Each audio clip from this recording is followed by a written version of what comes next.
All right, everyone. Welcome back into another NBA DFS video. Have the Wednesday stream here for you.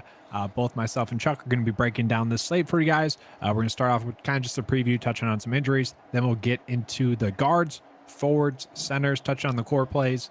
And then if you have any questions throughout it, make sure to get those in. Anything right off the bat that we need to touch on?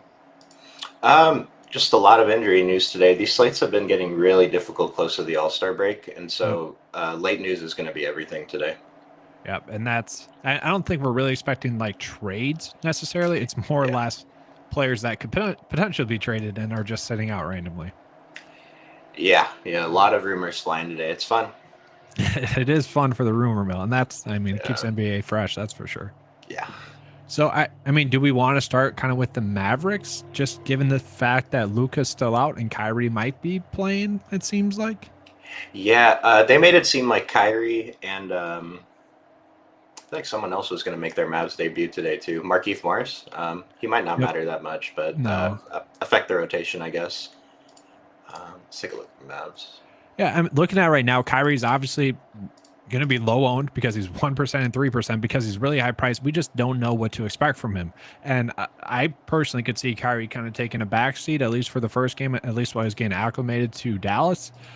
So if that happens, I think we can kind of treat Kyrie like a lesser version of Spencer Dinwiddie in this scenario, and thus like Christian Wood at 1% would be a very strong kind of leverage spot, especially on FanDuel where he's a little bit cheaper.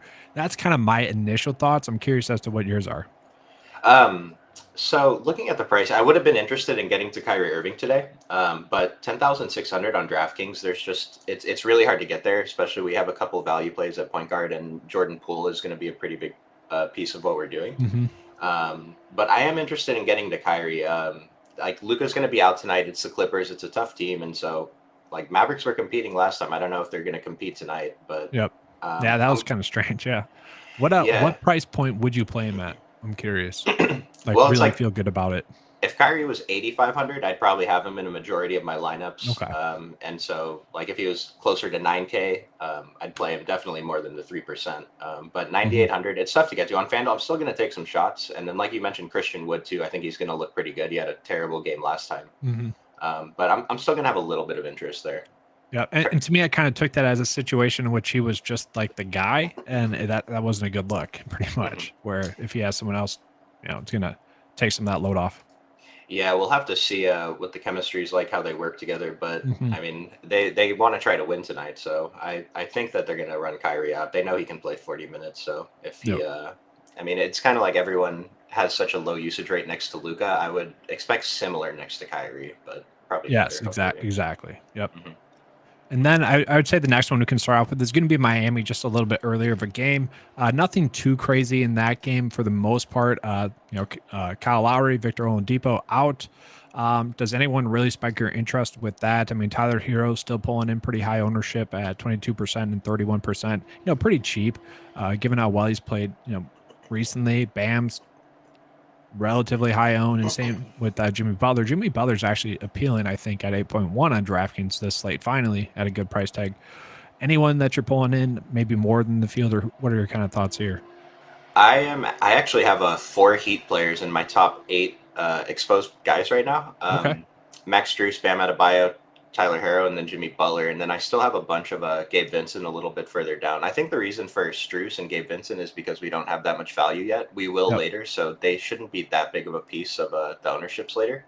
Mm-hmm. And then with Bam, Tyler Harrow, and Jimmy, that seems a little bit high to me on a 3 game slate because I see that their ownerships are like it's not like they're unowned. They're not crazy owned or anything, but Mm-hmm. fresh this. Yeah. Like 30. Actually, that is kind of crazy on for Jimmy. 30% at 8,100, and then 88 on FanDuel. Yeah. Bam's ownership is reasonable. Tyler Harrow's ownership is high, even though his price tag's coming back up again. We'll have to see how those ownerships look closer to lock. It seems a little bit high to me, but right now it's I get why they are showing up a lot. Yes. Yes. And then just touched on some real questions real quick. Any low end plays on DK that you like? We'll get into that throughout this video. Yeah. Shannon Thomas was first to win. Let's hope. Good luck. And then Wood only played 19 minutes off the bench last game. Seems overpriced since he's not starting anymore. It does depend on partially the starting. I think it was more or less due to him not kind of defensive attention, only playing 19 minutes, but also it's kind of, we haven't projected to get 26 minutes, so it's much more betting on those minutes being there tonight. It's an ownership play. It's not something you would love. It's like not a good play, but 1% is very low was kind of the point there. All right, and then moving on into the next game, just real quick, we'll touch on Houston just with Kevin Porter and Jalen Green officially back now. I think he's a strong price point play. Do you have any thoughts on kind of Houston other than, I guess, Green? I like him a decent amount. Well, so I really liked Jalen Green on the previous slate when he was 3% owned, and today I'm showing that he's coming in with double-digit ownership, and so I don't know why it's a great matchup against Sacramento, but to go from 3% owned on a shorter slate to we have him at 12% on this 9-game slate, I kind of think that's going to go up because I've heard a couple other people talking about Jalen Green today. Yeah. But I do think he's a good play. So like we shouldn't be avoiding him or anything. Just watch, make sure the ownership doesn't get too much higher than that 12%. And then if we're going to get 32 minutes from Sengun, is that too high of a price tag? 8.4, or what are your thoughts on him? I'm okay taking shots on Sengun. I don't think his ownership is too bad, 8%. And 18% on FanDuel. The 18 on FanDuel is a little bit higher, but he's a good play at 8K, so I'm fine getting there. Okay. And then the last two that we'll touch on, we'll start with the Spurs, then we'll get into Portland real quick. Just injury-wise, kind of. The Spurs are really banged up right now, guys. Just looking at it right now, Langford out, Sochan out, Vassell, and Trey Jones are out. And then, did they just trade for someone? I don't think that matters for tonight, but they are very limited roster-wise. We have been struggling to roster the Spurs, but now we have seen the price tags kind of drop in some areas, like Keldon Johnson's cheaper, and in some situations, some prices have risen. Are we attacking the Spurs at all, or how are we going about using the Spurs? So I haven't really been playing Keldon Johnson. I've been getting the Jakob Poeltl a little bit. The main guys like Josh Richardson, Malachi Branham, Keita Bates-Diop, and I guess Stanley Johnson's been getting attention. Like these guys, they're going to get minutes and they're all cheap, but none of them are really capable of putting up that ceiling score. Like Bates-Diop can put up 30, that's fine. And Josh Richardson at 5,600 on DraftKings with the ownership, it's like I've been playing him, but I don't know. Yeah. We're hoping he puts up 31 fantasy points. It's tough to see him put up more. And at 31 fantasy points at this ownership at 5,600 on DraftKings on this slate, it's hard for me to see him being in a winning lineup. I get why he's getting the ownership. He's a good low risk play, but for large field GPPs, I think that there's got to be better plays today. Yeah, even like for me who does more of a single entry approach, I don't see myself ending up on him right now. And maybe he's someone at the end of a build, sure you end up on, but it does seem way too high of ownership, and it seems like you could easily find something else there. I agree. Yeah. And then lastly, with Portland, nothing too huge. Yusuf is still out. There has been some value there over the past few slates. Anything that we're doing there, Dame has been someone that's been popping up. Simons is relatively cheap. Grant is someone that can always pop. And then we obviously have the two bigs. Any feelings over there? Well, I have a lot of interest in Jordan Poole and some interest in Klay Thompson tonight. A couple other guys from the Warriors. And so this being the last game of the night, this is a pretty good game for fantasy. It's pulling ownership.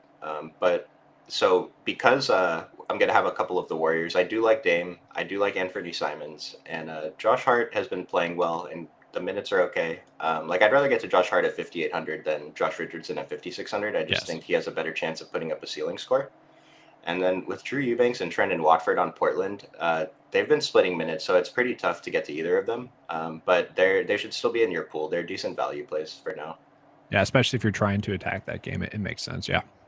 Yeah. The total's not too bad. It's around 134. So I think this is a game that we want to have pieces from, especially if we have these guys on our roster spots at lock, then we can take advantage of late news because we'll have the flexibility to do whatever we want. Kind of like that previous slate we were kind of touching on where the two best games of the slate were, in the evening, and you could gain some nice leverage on the field, it seemed like. So kind of same thought still. I like that. Yeah. And then guys, just a reminder, hit that like button if you're in here watching it. If you guys have any questions, make sure to get those in. We'll be happy to answer those as they come in. We're going to go ahead and get into the top guard plays on this slate. So yeah, we'll just start out. We'll start with DraftKings today, looking at the top guard plays on DraftKings. I did want to mention because the Cavaliers, Donovan Mitchell and Darius Garland popped up on the injury report as Mhm. questionable. If they're out, then Karis LeVert is going to be one of the top plays on the entire slate. If both of them are out, especially. Um, and then if we get like Ricky Rubio in the starting lineup, he's going to be a top guard too. So just that's the first game we'll know before lock. Mhm. I think that game's going to affect a lot of the guard ownership on the slate, depending on what happens there. Yeah, is so with Ricky Rubio, is it a situation in which if one of them sits, you feel pretty good about him as price tag as well? Or is it just both of them have to be out and then you kind of really be targeting them?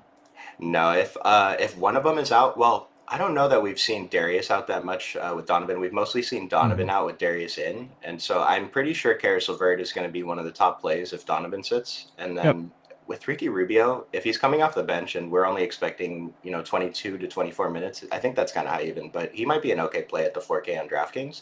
If Yep. he's in the starting lineup because Darius Garland's out, then we can assume a few more minutes, and then he'd become probably one of the more popular value plays on this slate. Yep. And then we just be splitting Mobley and Allen still. Yeah, we still like Mobley's been playing so well lately, even with Donovan Mitchell in. So I have more interest in Evan Mobley recently, especially his price tag staying close to 7K. Him and Jared Allen. Yeah. So this whole Cavs team is going to look good if Donovan Mitchell and Darius Garland are out. So would you worry about the blowout at all then if they both sit or no? Just I, because they have to get minutes, you still like them? yeah, I don't think so. Like Detroit, I'm not saying Detroit's not capable of blowing out Cleveland. It seems kind of unlikely. Like Cleveland's a 12-point favorite right now, and if Mhm. Donovan and Darius are ruled out, I can't imagine the line shifts that much. And like you said, either way they have to play, so I'm fine there. Okay, that makes sense. And then just kind of pulling up the top value based plays on DraftKings as it sits right now at the guard position. Once again, Eric Gordon always popping up there, man popping up there. And then there's Jordan Poole. Jordan Poole is kind of the obvious play on the slate, I would say, to go along with Jalen Green to me personally. And then you got Gabe Vincent as well, who price point wise does make a lot of sense, but really is pulling in a lot of ownership. Andrew Nembhard pulling in, about 5% ownership, but looking like a pretty strong price point play. I don't mind that at 4K and 4.7 on FanDuel. Kevin Herter, Mike Conley. Mike Conley's price continues to rise a little bit too much. It feels like, and that's kind of it for like the kind of really strong price point plays. Anyone that's really that you really want to touch on there? Yeah, Mike Conley stands out to me as a player I do not want to play at that ownership. Yes. Especially with the trade rumors. He's been involved in two different trade rumors, like both with the Lakers, but one's a three-team trade, one's just straight up. And so, regardless of like the trade noise, 6K for Mike Conley when he's getting ownership is something that I just don't understand. Like he's playing against Minnesota, I get that, but I don't know. I just if Mike Conley's gonna show 20% ownership closer to lock, I might just not play him at all tonight. I think it's just easy leverage. The thing is, it's like he averages 7.7 assists per game, and he's been over that number like 6 straight games. And it's just like, Mhm. okay, is he falling into a new role here, or is this just something that is statistically weird and due to come back? I would say it is due to come back as well. Now, once again, maybe against Minnesota that doesn't happen because of the match, but to your point, 20% seems pretty high there. I would say what 13 would probably feel comfortable. Yeah, that seems much more reasonable. Like Jalen Green's coming in at 12%, and he's nine hundred Exactly. dollars more than Mike Conley. I just paid $900 more and get Jalen Green. An actual ceiling, like 40 Yeah. points, maybe he goes off and really puts up a big numbers. Yeah, I like that. And I guess I'll touch on Jalen Green a little bit more since we talked about it. Jalen Green is someone that, yes, we do worry about the game blowing out a little bit, but still should get the minutes regardless. Literally came back from injury, had a terrible night, only played 22 minutes. And then last night against the Kings, played 33 minutes, had 21 shot attempts. Okay. Started off terribly. I think it was like 1 for 8. Ended up with 11 3-ball attempts in that game. Didn't have that many assists and rebounds, but that's not really him as a player. He is someone that if he is having a great DFS night, it's going to be because he's shooting the basketball a lot and scoring points. So sure, you have to worry about the coldness a little bit, but he could easily do what he did last game against the Kings tonight at put up 40 plus DK points at 6.8, and it's just appealing. Yep, I agree with everything there. And actually, his own teammate Eric Gordon at the top of DK value. He's going to be a pretty good guard play too at 5%, I think. So the difference between Mike Conley and Eric Gordon is the fact that Eric Gordon is putting up double-digit shot attempts, and so Yes. he should be getting some ownership. Yeah, like I mean, so Eric Gordon's competing for shots with Jalen Green, Alperen Sengun, a couple other guys. Where Mike Conley, Clarkson and Laurie Markkinen, I would say, are two higher usage players compared to the guys that Eric Gordon's competing with. And the Jazz are just a better team overall. But like I would rather play Eric Gordon at the 5,400 than Mike Conley at 59, given the ownership difference. But the other guys on this list too, Jordan Poole's going to be a priority tonight. Gabe Vincent looks good because we don't have other value, but I'm pretty sure this is going to come down closer to lock. Basically, this whole list looks pretty good though. I think near the top. Yeah, it's pretty solid to pull from for the most part. Yes. Mm-hmm. And then we'll just sort by FanDuel real quick to see if anyone else is really popping up there. FanDuel guards shouldn't change too much. You never know. It's kind of insane to me that Paul George is number 3 on FanDuel value for guards. 8.4 is a cheap price tag, and only 11% ownership. Yeah, I think we want to take some big shots on Paul George tonight. Yeah, against Dallas too. Without Luka, I like that. Yeah, looks pretty good. So does that game over and under seem a little bit fishy to you with DFS gone? Their best defender. It just seems like with him gone, they should be giving up more points, the Mavericks. And I just don't think they're going to be as strong defensively going forward. And so I feel like this is a low over and under. Thus, players like Paul George might be undervalued today because of the defensive matchup, where in reality, Dallas might not be as good of a defense. Oh, I love that. Yeah, absolutely love that. Going to be pretty interested in Paul George now that you said that. I agree, though. That is a low over under, it seems. Yeah.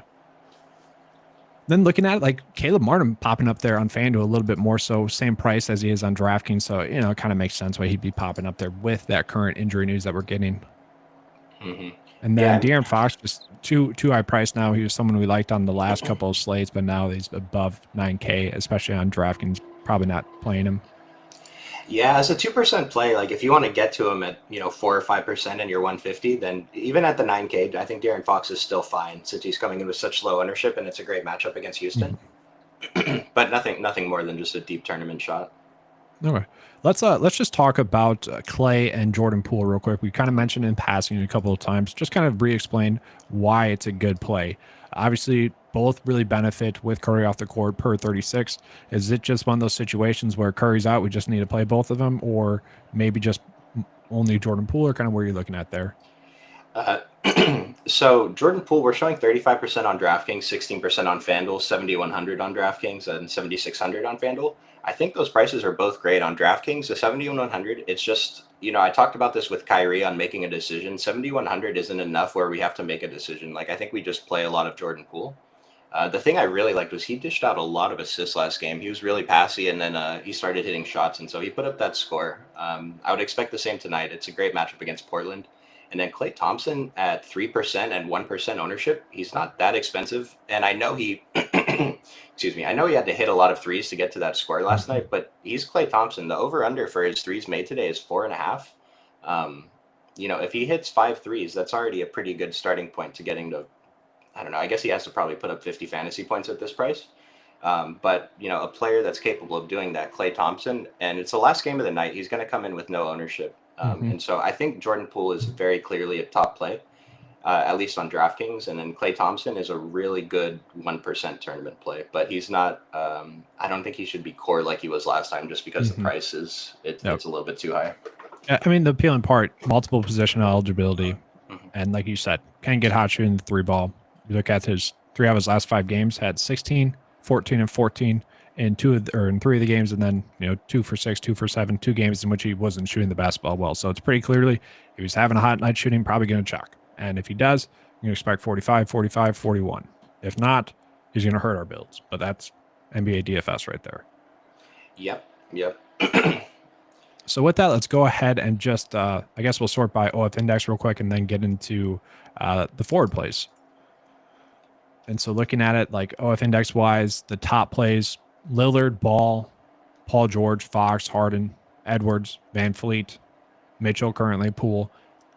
We're like any differences there? Like, is there anyone you think is maybe a little bit too high valued or a little bit undervalued there, or any starting points there other than Poole? We already established that.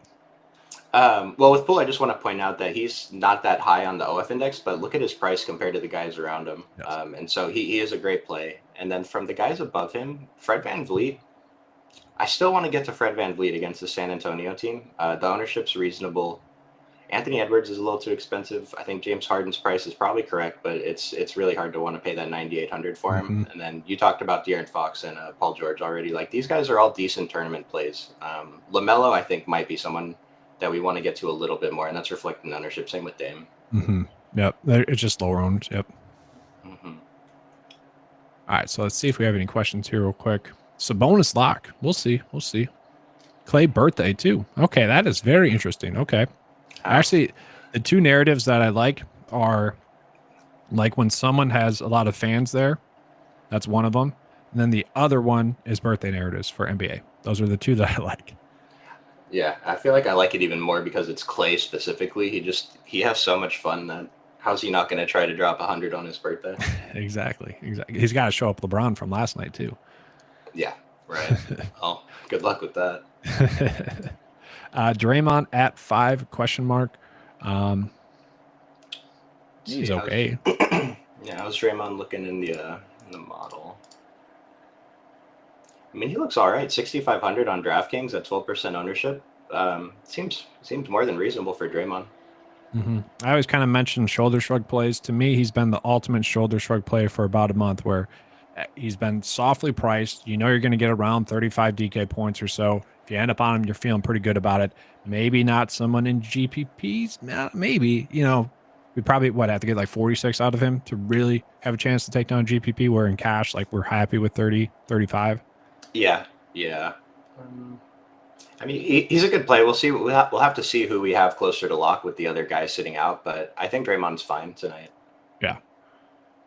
And then just looking at the forwards here that are popping up on the OF index, Tatum's popping up as the best forward play on the slate. Then we got Porzingis. Jimmy Butler at his price tag is going to be appealing. Kawhi Leonard, Paul George. Paul George, once again, going to be a better play on FanDuel. Love the fact that he's a guard and forward there. Markkanen, Edwards, Brown. The weird rumors about Brown trading, I don't see that happening. So I think we're fine to assume that he's going to play and be fine. He is coming in at low ownership. Scotty Barnes, Clay, Kuzma, Keldon Johnson, and then Mobley as well. I think the last one there, Mobley, and Josh Hart, his price tags popping up. Mobley, kind of mentioned, could be a pretty strong play regardless of the Cleveland situation. Yeah, just sorting it by the forwards. The first thing that stands out is that Jimmy Butler is 30% owned and everyone else is single digits. And I think most of these guys are pretty good plays. That's true. Like, I think we want to mix up the ownership a little bit. Like, for example, you have less than 30% of Jimmy, but you have a couple percent more of each of these guys. This is a pretty good looking list right now, I think. So is Jimmy just popping up there right now ownership wise because he's been playing much more consistent lately, has a great matchup with Indy, and is that a soft price tag? It's gotta be, because I don't like the matchup with Indiana. It's not a bad matchup, but I don't understand why his projection is higher than it's been the past few games. I don't see anything immediately different that stands out. So I think this might just be a mistake by the field if he stays that high owned and these other guys stay low. But we really should be mixing it up with these low owned guys. I know Jimmy's cheaper, but for the ownership difference, we can sacrifice a couple, points per dollar or whatever. Let's look at it a little bit. We got Jaylen Brown a little bit more expensive, Kyle Kuzma a little bit more expensive. Then we got Scotty. I probably wouldn't want to be on Scotty over Butler. But then we got Clay, we got Mobley, we got Keldon Johnson at cheaper price tags, and kind of much cheaper price tags when we get to Mobley and Keldon Johnson. I feel like they have about just as much of a ceiling, especially those kind of last three than Scotty Barnes. I think Scotty Barnes is just solid, and they're coming in much lower owned. I agree. Yeah. And Jimmy's playing with Harrow and Bam, and Jimmy's probably still the guy there, but we have seen him take a back seat regularly this season, where a lot of these other guys aren't going to do that.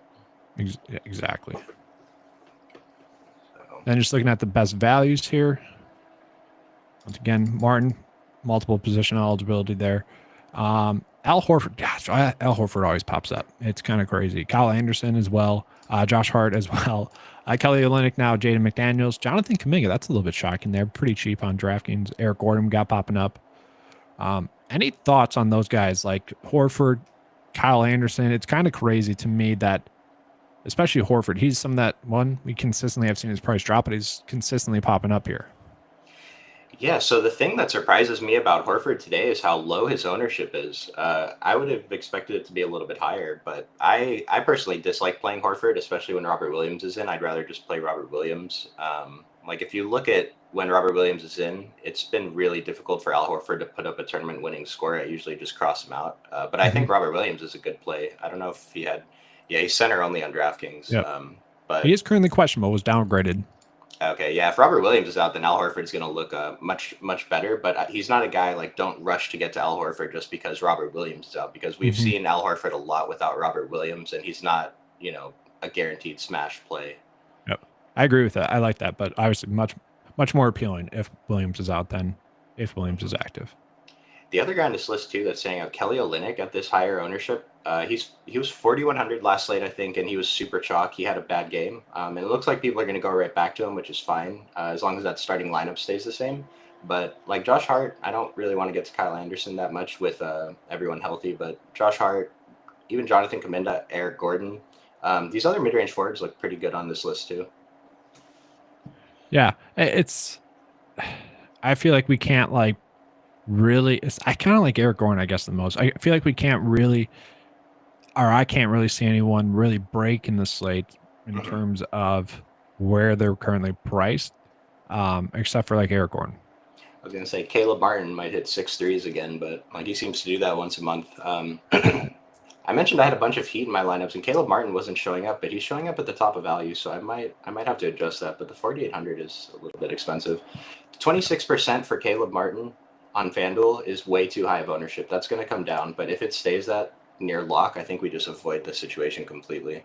Yeah, it's so I think you're right. I think it's just a situation in which that's the news that we have already this morning, and so people are just kind of flocking to it ownership wise. And as it gets closer to lineup lock, probably shifts down a little bit. And then PJ Washington kind of popping up for a FanDuel value at 8% projected ownership. I like PJ Washington. I'm okay getting there. You mentioned him. You liked him already, right? I don't know if I had today, but I just kind of like him, especially at this price tag, just in general. The minutes have been there. He's been someone that's been pretty productive, maybe a little bit more hit or miss than you would like, but the ceiling games can be there. And so in a game in which it's going to be a higher scoring game, yeah, it's appealing to me, especially on FanDuel where he's much cheaper and still only 8% owned. That seems relatively low for a guy that you can kind of plug and play and feel pretty good about. Nice. I agree. Yeah. And then, so we got a question about Sabonis. Let's talk about it because on FanDuel, he's got multiple position eligibility, power forward, center, 9.5 on FanDuel, only pulling in 11% projected ownership, 5% on DraftKings. We did get a question, or I guess a statement saying Sabonis lock. Do you agree with that, first of all, Sabonis lock? I don't think anyone is a lock tonight. But like if you're saying lock as in, this guy's in 50% of your lineups, I still think that's too much for Sabonis.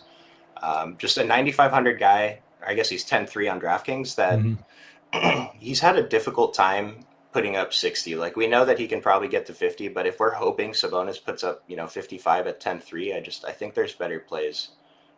He's good against Houston. He's a fine tournament play. I'm not saying he's not, but I like the 4% is great, but he's not a lock tonight. No. Yeah. I mean, we need Houston to force him to get 38 minutes for him to really go off. And Right. I guess if you're doing that, then you're playing Jalen Green, then you're playing Eric Gordon, probably Sengun as well. Then you're really kind of stacking that game, but it's more difficult. Then you probably maybe Herter. I don't know because I feel like Fox is too priced up.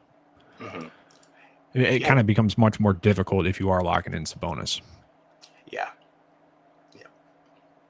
And then with that, let's go ahead and get into the centers. Yeah. We'll see. I think we have some questions and stuff coming in. Simmons, I think that's Simon. Sorry, Simons. So, any thoughts on him? Simons, Anthony Simons. Yeah. Sorry, I'm not. Oh, okay. Sorry, I didn't see that question. When he's around 6K, I'm always okay with him as a tournament play. 6,800, I guess now. But I mean, this ownership is for sure too high. Let me just double check. It's got to be a Golden State kind of game, type of ownership there. Yeah, so it's like I said, we're interested in some Golden State guys, so we should be interested in a couple Portland guys. But again, maybe 17% isn't that high, 27% on FanDuel for Anthony Simons. There's so many plays on this 9 game slate. We don't need to focus in on a guy that has to hit, 5, 6 threes to get there tonight. Yeah, exactly. Someone was asking any game stackable. I would say this game, Golden State Portland.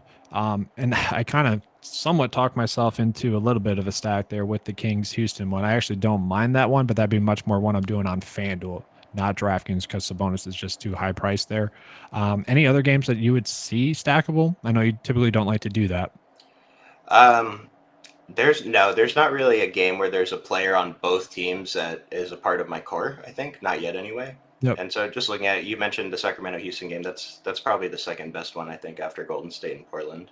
Yeah, and just salary wise, easier to fit players in and Yeah, whatnot. yeah. Yep, Clay's birthday. What makes a person a GPP only play? To me, and you can answer this as well. To me, it's when a player is very much risk reward. When a player like Eric Gordon, for instance, or even Jalen Green, where we are really just depending on their shot attempts being there and then being able to make the baskets, because they're not going to have any secondary stats like assists, rebounds, blocks, or steals really benefiting them to make them a safe play in both cash and GPP. So it's much more, maybe the price point is a little bit too high than you feel comfortable with as well to maybe play in a cash lineup where if you're playing them, you're tracing the ceiling because they most likely could hurt you if you have them in a cash build. Is that kind of your same definition there? Yeah, well said. And just how risky is the player, basically, I think. Risk and consistency. Like for tournaments, I think we lean towards playing the players that are high risk, that are inconsistent, because we Mhm. want to catch them on the days they do well when other people aren't playing them. Like, for example, I was talking about Josh Richardson earlier. Like, he's a great low risk play because we can expect around 25 fantasy points.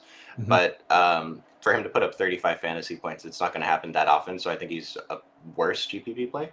How much Uh, of ownership goes into your dictation of, I guess, someone being a GPP player or not? Anything like if, I guess, for instance, let's say PJ Washington on DraftKings, just random example, 1%. Because he's 1%, could you get on him more in GPPs than you would have been expecting? Don't use PJ Washington as just a name filler. Is that anything that you do? Yeah, yeah. I mean, to me, if they're single digit ownership, they're a tournament play, right? Sometimes there's players coming in single digit ownership that I think the field overlooks that deserves more ownership. But for the most part, like if a guy is 6, 7% owned, then they're tournament plays. But like 1% owned guys, they're all tournament plays. Mhm. Like the difference, like versus cash games, versus cash, if you're deciding between a high owned guy and a low owned guy, you're always taking the high owned guy because you just get no benefit in cash from picking the low owned guy. The Um, only exception I would say to that for cash is if it's sometimes there's just strange ownership chalk where you might have, and this happens with value sometimes. And I think we saw this like 3 slates ago when we did the live stream where we had like 4 really good guard plays, but like 2 of them were soaking up all the ownership. In that scenario, I would be fine adjusting mhm. Well, because the that's it. chances are they're all 4 going to be about this, have the same production. And maybe that other player, the chalky player, does poorly. Mhm. And then you are gain. Like it's super easy to cash then. And with NBA, it's tighter than like NFL and like PGA and whatnot. Sometimes in cash, your cash contest lineup will not cash and it will in GPPs. And that's just how weird NBA can be sometimes. Yeah, cash is mostly just going to come down to a 2v2 or even a 1v1 on some nights. Yep. And so just that one pivot you make. So that's why cash, it's kind of tough because if you're wrong on the pivot, then 50 people are going to pass you. You have zero chance. Where in a Mhm. GPP, we don't really care. And that's a good point as to like I typically will do single entries. And Mhm. so it's more single entry GPPs. And so Chuck much more does multiple entries. What would you say on average? Is it 150? Is it 70? Kind of what is your typical night? Well, I play in the mini max on DraftKings every night. Depending on the night, I'll max out the $15 too. But I would say that my like specialty is 20 maxes more so than anything else. Just picking a really tight core for 20 maxes and getting a couple tournament plays right. I mean, I've gotten very lucky, but that's what I focus on. I I took down the mini max 3 times and the 4 point play twice in December. It's a pretty good season. Yeah, January wasn't as kind, but I took down the NFL minimax in January, but NBA was not great. That's NBA. There's definitely, it's a roller coaster for sure. Yeah, yeah. And the chat's popping. I'll try to catch up to the chat. We're going to go ahead and get into the centers right now. While Chuck's talking about, I'll see if there's any like significant questions that we need to get into. So looking at the top center plays right now, once again, starting with DraftKings, just looking at the value.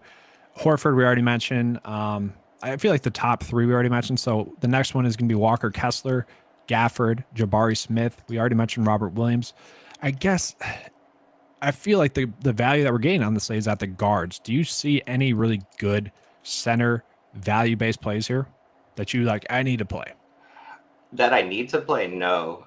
Like in my builds, Kelly Olynyk was the guy I'm getting the most, but we're not gonna. That's gonna be different by the time lock comes. Like you just said, there's no centers that we're dying to get to. Like there's great, tournament plays like we were just talking about, low owned 1 to 5% plays. But yeah, I think we're gonna be playing some guard value today, especially if that Cleveland news comes out a little bit earlier. Mm-hmm. And then even payups at center, like DeMontis is a pretty good payup, but just looking at the list, like value and payups are not great at the big man position today. Mm-hmm. I think you have probably talked me into more Mobley than I was expecting, especially on DraftKings. Well, it's so interesting because on DraftKings, I never play a player that has power forward eligibility in the center position, but there have been a couple slates recently where Mobley is my favorite center. And I would usually, like, because he's power forward, I always want to save the center spot for a real center, but there's just no other centers that, I thought were better than Mobley at the price.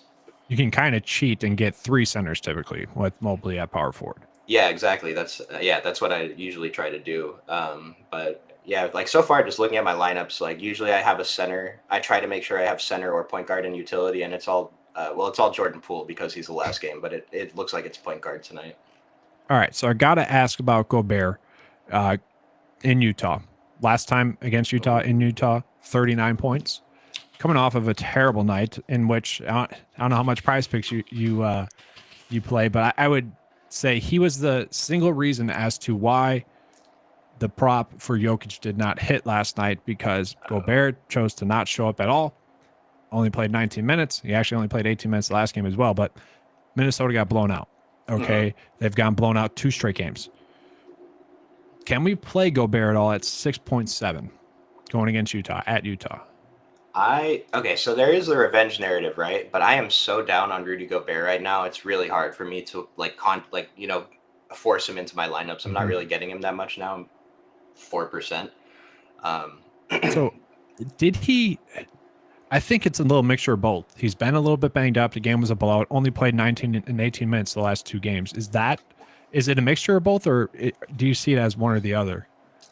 I think it's everything. He's been bad. The coaching's been bad. He doesn't fit this team's play style. They're all like just everything.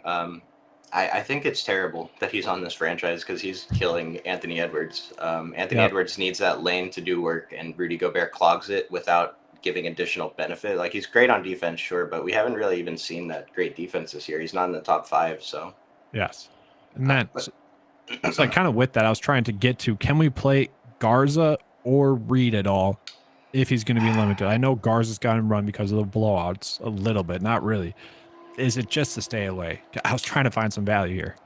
Yeah, if we're like looking at guys like Luke Garza and Nathan Knight, like we're kind of guessing who's the backup point or the backup big man to begin with.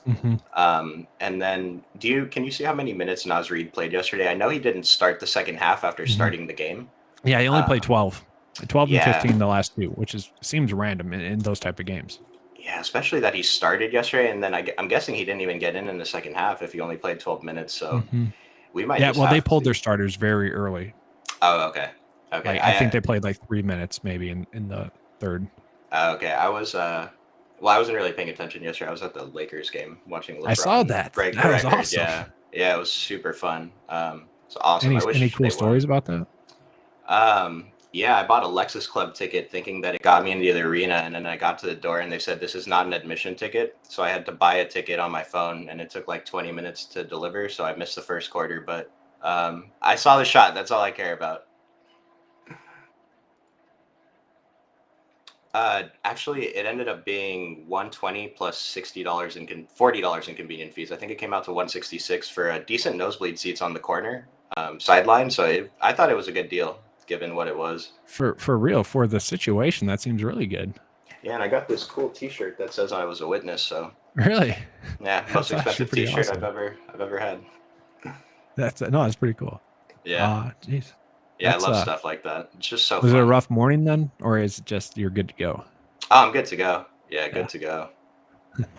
That is sweet. So did you not play that much? So like whenever I go to an NBA game, sure, I'll probably do like an in-game showdown or like a showdown for that specific game, but I typically don't play that much. Did you not play that much last night? Well, I was originally planning on just making one lineup, or if I was going to play a bunch, just lock LeBron. But then I didn't think I was going to go to the game. I didn't buy my ticket until 5:12. The game started at 7. And so, because I saw LeBron's outfit, and then I saw that Jay-Z and everyone were there, I'm like, yeah, he's going to break the record tonight. And tickets are pretty cheap. I'm just gonna go for it. So, but I did play full. I thought I was going to have a terrible night, but then I checked at the end of the night. I was only down a little bit. So yesterday being down a little bit was a good thing. Yes. You just had to play a little bit. I got you for sure. Yeah. I'm trying to find like other centers here just to close up the centers. It could be a situation in which maybe Jared Allen. I don't love it too much, but been much more consistent recently against Detroit. I like that. Like if we were trying to do, let's say maybe 3, maybe 4 centers to kind of maybe get unique, I could see Mobley at forward. So I'll just kind of put it in here. Mobley, then go Jared Allen, and then we could go Draymond. Multiple position eligibility. I don't love it. And I'm already messed it up once here. Yeah. And then there's one more. Who was the last one? Oh, it'd be like Sengun, Pirtle. Yes or no? I don't know. It nothing sounds good with these guys right now, so it's hard to even. No one stands out. I don't think there's the guys that you mentioned are the only ones. Other than that, I would say these are my top 3: Green, Mobley, Allen. I have Bam up there, but that might just be because there's no one else to pay up for right now. I agree. And then I do want to mention Robert Williams at 1%. I know his price tag's above 6K on DraftKings now, but I think he's a really good play at 1%, especially if Al Horford's out, he's going to be more than 1%, but he's still not going to be where I think he deserves tonight. Yeah, that's definitely a situation worth monitoring to me. I could get to Al Horford if Robert Williams is out, and I could get to Robert Williams about Al Horford's out. Yeah. I feel like it has to be, for me, it has to be that situation. So. And yes, I agree. I'm going to play a little bit of Robert Williams either way, a lot more if Horford's out. Okay. That's probably not going to happen, though. Horford's playing tonight. But Jalen Duren was the other guy at 5K. I just want to mention at low ownership. I'm always happy to get there. He's pretty inconsistent. He's a rookie, but center at 5K capable of putting up 35 on a regular basis. I'm gonna take some shots, especially versus Kelly Olynyk's ownership. That's a good tournament play. Like Jalen Duren's more risky than Kelly Olynyk. On average, Kelly Olynyk's going to score more, but the ceiling games we get from Jalen Duren, especially at the lower ownership, are going to be much more valuable than the bad games that Jalen Duren gives us, hurts us. Yeah, I mean, it's kind of one of those situations where, especially if you're playing GPPs, you kind of just stick to the strategy, and that'd be the strategy there. So one quick thing. We're saying we're struggling with center. Is that a situation in which, all right, if we're struggling, we're just going to go and lock in 50 or so? The problem with Embiid is he's so expensive, and so it takes away a little bit of flexibility, especially he's in the second game. Maybe someone's ruled out later, and maybe Kawhi's ruled out later, something. Paul George becomes an even better player, vice versa, or something in Portland, Golden State. It's fine to play Embiid, but I don't think that we just throw him in because he's the guy who's probably going to have the most raw points on the slate. That's the thing, though. He's probably the guy who has the most raw points on the slate. Yes. And so, he's a fine play. Yeah, play Embiid, especially at this ownership. Kind of just take back what I said. I really like it now. We're struggling. So I typically, when we're struggling like that, I'll be like, all right, let's pay up for the stud. Let's just play it safe. Yeah, and kind of if you buy into the narratives, like Embiid kind of gets up for certain games, and I feel like this is a game he should get up for. Boston is the best team in the East, in my opinion. Them and the Bucks. How dare you? Okay, Yeah, there you sorry. go. And so I don't know. If Embiid's going to stay under 10%, then we still like him, but it's pretty risky. All right, so we had kind of just some questions about strategy and just whatnot. You want to just kind of go over your strategy on a per night basis, just to kind of cover those questions for chat? Yeah. So Jackie Paper, can you explain raw points and the need for top players some nights? So on a 9-game slate, we don't need raw points as much. I just mentioned Joel Embiid because there's no one else. Like Damian Lillard is there, sure, LaMelo, but like there's no Giannis, there's no LeBron, there's no Jokic on this slate, and so say this was a 4-game slate where we just don't have that many options, where there's not going to be a lineup that has every player going off for a 5x or 6x. And so Joel Embiid, even though he's 11,500, typically we want at least a 5x or more. So tonight we would want 60 points from Joel Embiid. But say this was a shorter slate, we might only need 50. And if no one else on the slate scores 50, we just need those raw points in our lineup, so the points per dollar doesn't matter as much. But on a 9-game slate, it's a little bit different. We don't need the raw points as much, but like if someone puts up 70 tonight, even on a 9-game slate, you're going to need them in the winning lineup. Very, very well said there. Very well said. And then balance build, it just depends on the slate. It's not a thing like, oh, do it on this night or do it on this night or this amount of games. It just depends on who the payups are. It mostly comes down to the value. Like if you're starting your dummy lineups or hand building, in my opinion, you should start with filling out the best value plays and seeing how much salary you have left. I don't think you should be starting with the superstar and going around that. Like maybe, I don't know, if you wanted to play LeBron last night, for sure. Okay, plug LeBron in and then the value around him and see who else you get. But you want to start your lineups with value to see who's available, how much salary is available to pay up for guys, rather than the other way around. Speaking on the balanced approach a little bit more, typically speaking, it's just like, especially in NBA DFS, like you can somewhat get away with it, but by going with a balanced build like night in and night out, you are kind of capping your ability to have a really good night, if that makes sense. Because typically speaking, if you're going to balanced build, you're typically going with more safe plays. So you're not going to have that upside as much. And in NBA DFS, where sometimes the cash line to hit green is or higher than it is for GPPs, you can be kind of hurting yourself a little bit there. So I typically will show maybe more of a balanced build. And the only time I'll ever do that, or the times I do that, is when we're not getting that direct value just yet, or like a specific stud to pay up for just yet. And that's kind of what happens on the morning coverage sometimes. So I feel like that could be where that question's coming from. And so that's kind of why. Okay, so let's go ahead and get into the core play section of this video. We did have some questions about Miami as well, kind of what's going on there, who would be playing. I think we kind of established that, kind of given their current price tags, we wouldn't be treating them as core plays. Is that, I don't want to put words into your mouth, but is that kind of it? So it's like, when I give out core plays in the Discord on the days that we're not doing the live Q&A, and it's like, what is core now, if we're playing tournaments? And so like, if we're making a core for today, I'm pretty sure Jimmy Butler and Tyler Herro would be in that core, and Gabe Vincent. But I don't know. If their ownership is staying high, there's so many plays on this slate around 8K that are capable of doing what these guys are doing. Like Indiana's a good matchup, but it's not, the killer matchup where these guys are the only stars that can go off. And so with the 10 players on Miami, I keep getting a notification. There's a player who I've never heard of that I've gotten 6 notifications from that's available for Miami tonight. My phone's been blowing up with notifications too, and that could be it. It's like Bouye or something. Like I know Jamal Cain's available. Bouye, I don't even know the guy's name, but he must be important because Underdog is telling me he's available. But Bam, Jimmy, Tyler, Caleb Martin, Gabe Vincent, and Max Strus are the only guys on Miami I'm going to play tonight. And I think they're all fine. Caleb Martin's the one I would want to get away from the most, but if he's going to come in with no ownership, then it's basically out of the peripheral guys, who's coming in with the least ownership is the one I'm interested in. Yeah. I feel like they're properly priced, maybe except for Hero. Like Hero, if he puts up 40 at this price tag, I feel like you are gaining some on the field there, given his price tag. Yeah. What about, so no Highsmith at all? Like, I feel like if he's getting 30 minutes, especially in this matchup, could be a good value.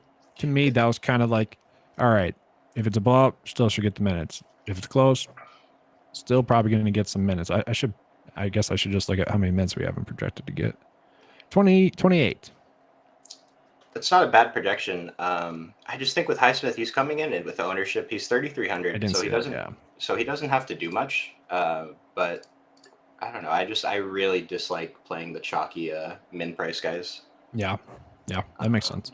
But let me tell you, Landon said, like, how would it affect how I would play Butler, Harrow, and Bam with Miami having these guys? It really doesn't affect those three at all. It affects how I view, like, Caleb Martin, Gabe Vincent, and Max Strus. But Tyler Harrow, Jimmy Butler, and Bam are the guys on this team. And so, regardless of whatever G League players entering the rotation, it is not going to affect these 3 minutes or usage at all. So, I mean, sure, maybe if the game's a blowout, they might get 1 or 2 extra minutes that they typically wouldn't get it in a blowout. But it's not going to change like their overall minutes, really. Yeah, and I mean, they're all just good plays. That's why they're pulling ownership right now. So, all right, so let's get into the core plays.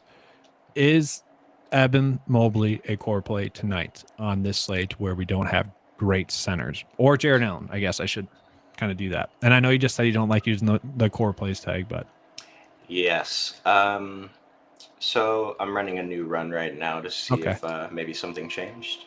I gotcha. And I noticed I need to refresh the Occupy model as well because you've been saying ownerships that are slightly different. So I'm going to refresh that right now. I noticed that too. I'm looking at the screen and I'm seeing something completely different from what I'm saying. And so I think my screen was up 10 minutes sooner than yours was. So mine were a little bit behind, which is crazy that it changes that much, but it does. Yeah, and that's a good thing for Occupy members. We have a fully updated model. I mean, yeah, 10 minutes. I mean, that's that. Some of them changed 2%, some 5 here and there. Yes. I don't know for core plays. I don't know if Evan Mobley's a core play. He might move into that core play category later, though. Definitely potential. Yeah. Like I see. No, go ahead. Sorry. I was gonna say the only core play that I have right now that I know is a core play is Jordan Poole. The value I'm not sure about, and the other like studs I'm not sure about, but I'm sure about Jordan Poole, and that's the only player I'm confident in right now. Gotcha. To say his core anyway. Yeah. So I'll get into kind of my favorite plays, and I guess we could kind of say it like that. Our favorite plays on the slate, kind of given everything we already touched on, maybe ownership and whatnot, and all that stuff. So I'll kind of do that. So like Jalen Green to me at 6.8, yes, he's pulling in some chalk.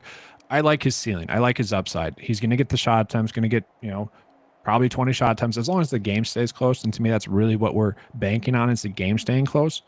Coming off of that injury, had a terrible night shooting, 4 for 15, 2 for 9. And then finally had 10 for 21, which, is pretty good. We'll take that. But at that price tag, it's pretty cheap. We can get 40 points. Then we're going to, tack on Poole with that. I feel pretty good about that.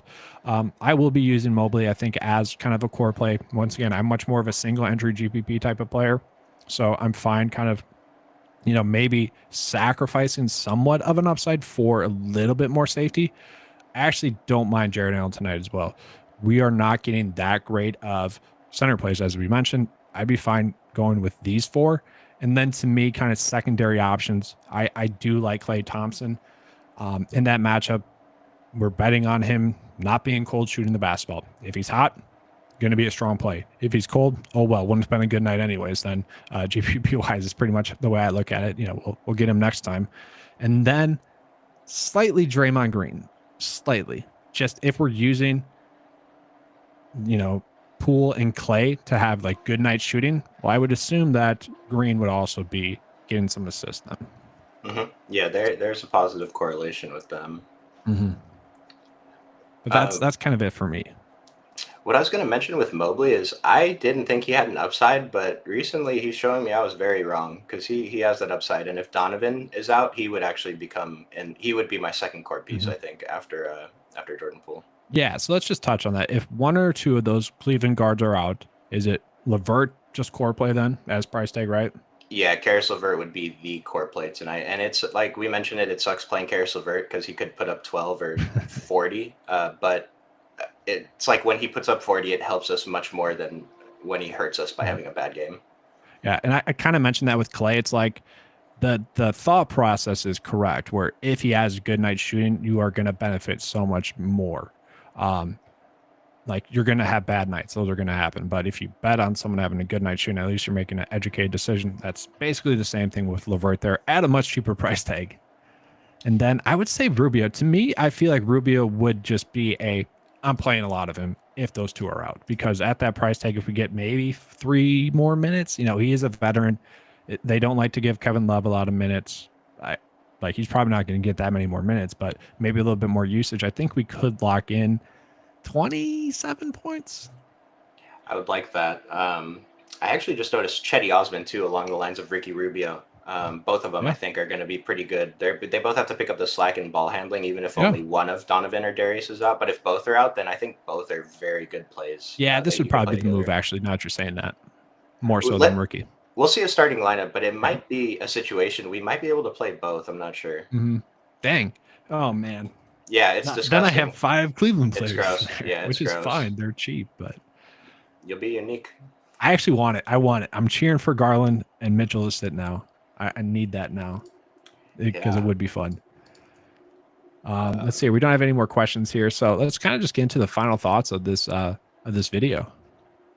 Yeah, the news today is everything. I think this Cleveland news is the spot that, it's like the first piece of news I saw earlier, so it's a spot I'm latching onto because I really want to play a lot of Karis LeVert tonight at 4,800. Love the Golden State guys, and then in between, I'm getting to some Toronto. I mentioned Heat guys are showing up a lot. Yeah, it's an interesting slate. Like, there's a lot of random players, but there's also a lot of very good clear plays. We don't have the big man clear plays yet, but we should later. Ooh. Sorry, I was just going through the normal page here. Sorry. Just kind of trying to show people it as well if they haven't been there. This is the Occupy page, guys. Kind of mentioned it a bunch. This is where all the information is. You can join the Discord there. It goes over pricing and whatnot. So if you guys want to check that out, make sure to check that out as well. Sorry, I didn't mean to cut you off with Brian popping up there. Oh, you're good. Yeah, join. Yeah, let's see here. Join more questions. Come listen to our Discord Q&As, private for our members only. It's pretty good information every day. Yes, and it's much more direct. It's not, we're trying to get to the questions when we can. It's much more one-on-one, or I guess it's more people in one-on-one, but it's answered in a one-on-one way. Yeah, no, that's a good way to describe it, though.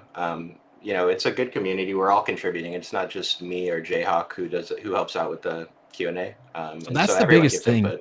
That's the biggest thing. Like Discord chats nowadays, some are just overloaded with too much, and that's the nice thing about the Occupy Discord. It's everyone helping each other, but it's nothing like too noisy, if you will. Yeah, and we still have some room to add more members to our community. So we have guys that are in here every day. We have a good core group, and then guys, and girls too. So, all right, fun. That's going to do it for today's video. Hopefully, you guys have a good slate. Remember to be in that Discord chat. Make sure to check out the links in the description. That's where the sign up is. That's where the Discord chat is. Let's have a good slate. And as always, guys, good luck. All right, Eric, thanks for hosting. Good luck, everybody. See ya.